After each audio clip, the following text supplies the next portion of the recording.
Are you surprised to hear from me? No. What's going on? You think I don't get at you from the inside? I think you know me a little better than that.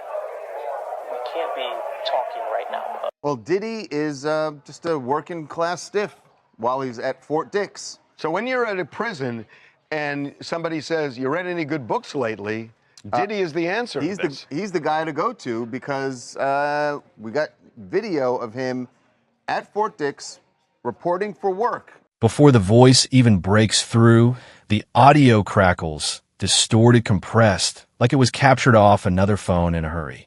The quality is rough, almost unstable, but the tone is unmistakable.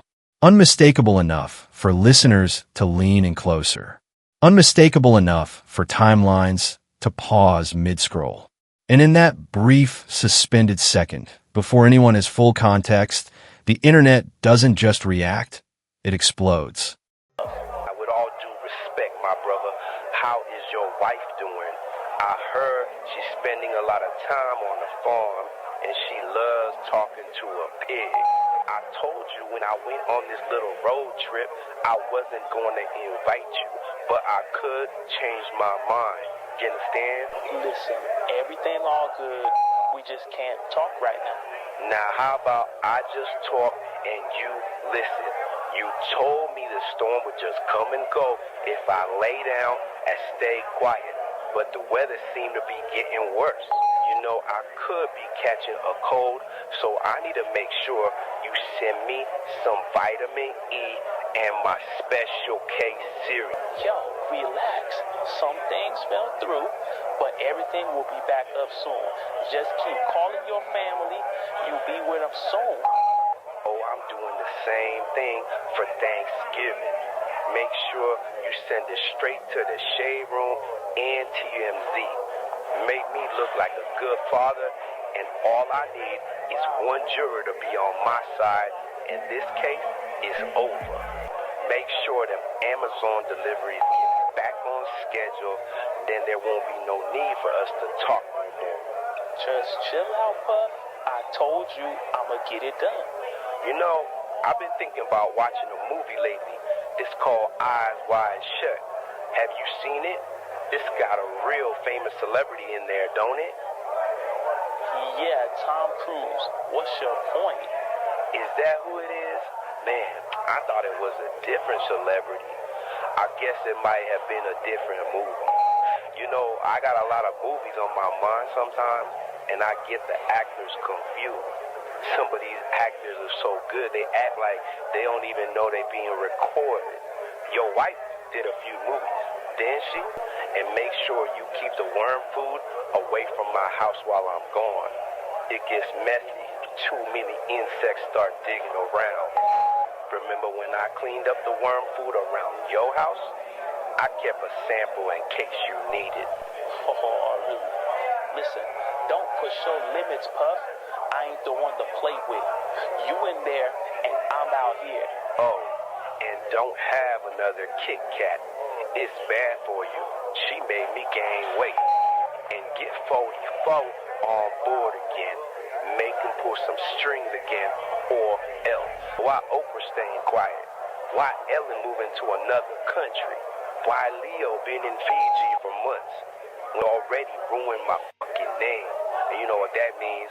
You going up In the library, where he is making recommendations and handing out different movies and books for his fellow inmates. I'm really fascinated just by the library But itself. you're seeing him here. This is him reporting to work, taking off his jacket, Yeah. taking off his scarf, and settling in for a day on the job. It looks like a public school library. Yeah. It's This was the chapel, and this is the media library in the chapel, which is where Diddy's currently working. He's working in a Life Connections program, which is an 18-month program that helps rehab people, get them closer to spirituality, to charity groups, and with that, it will shorten his sentence. But in this media library, he helps inmates with religious material, rent out movies, that kind of stuff. You see him pushing a really cart interesting with a TV on it. Yeah, I mean, he was in the laundry room when he first got there.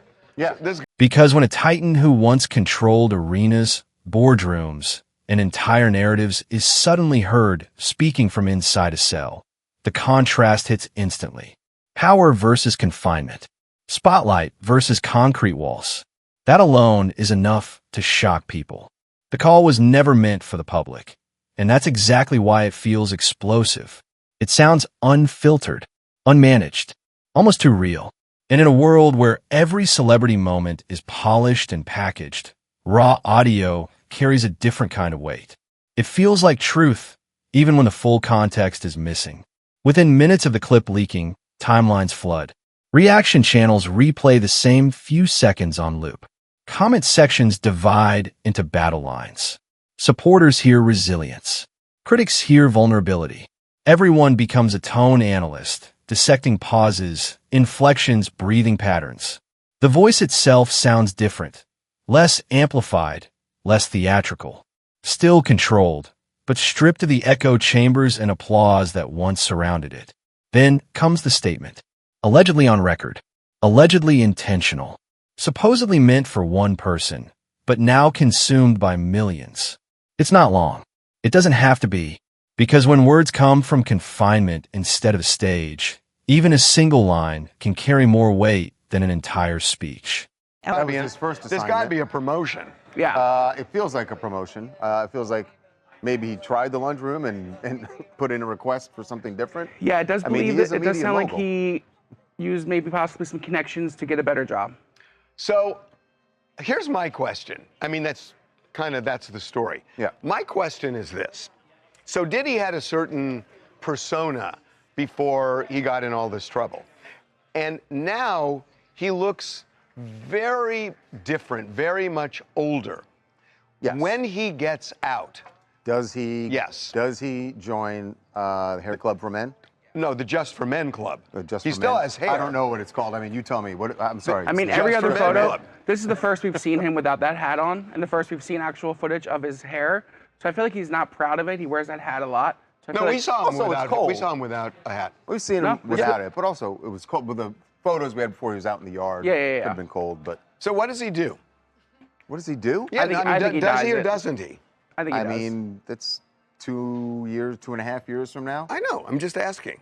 I don't know what the hell he's gonna do.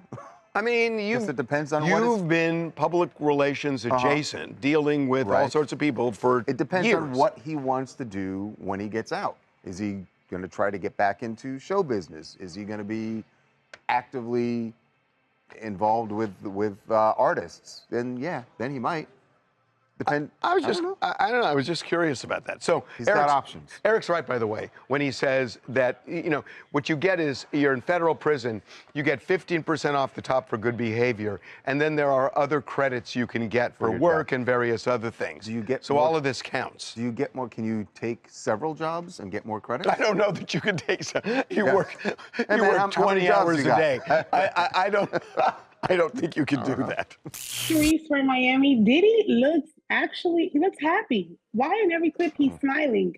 And you ask what you think he's gonna do when he gets out. He's gonna write a book. He's gonna do a little documentary about his glorious time in the federal penitentiary. He looks like everything's okay. Yeah, no. Accusations of wrongdoing. Since Combs' arrest at the Park Hyatt Hotel in Manhattan in September of 2024, there have been several documentaries that have been released about the rapper's rise to the top of the music industry. There have been shows about his trial, but one of the most anticipated retrospectives is from a reportedly years-long rival of Combs, rapper Curtis Jackson, better known as 50 Cent. He is the executive producer of this project, initially teasing it with the title Diddy Do It, but the series was retitled Sean Combs: The Reckoning. It was released on Netflix on December 2nd, and it has skyrocketed to the top of the charts. In fact, 50 Cent posted on his Instagram on Wednesday, #1 on Netflix.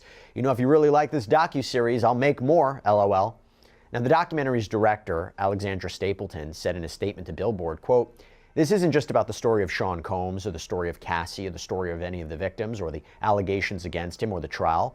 Ultimately, this story is a mirror reflecting us as the public and what we are saying when we put our celebrities on such a high pedestal. I hope this documentary is a wake-up call for how we idolize people and to understand that everybody is a human being." Okay, but here's the thing.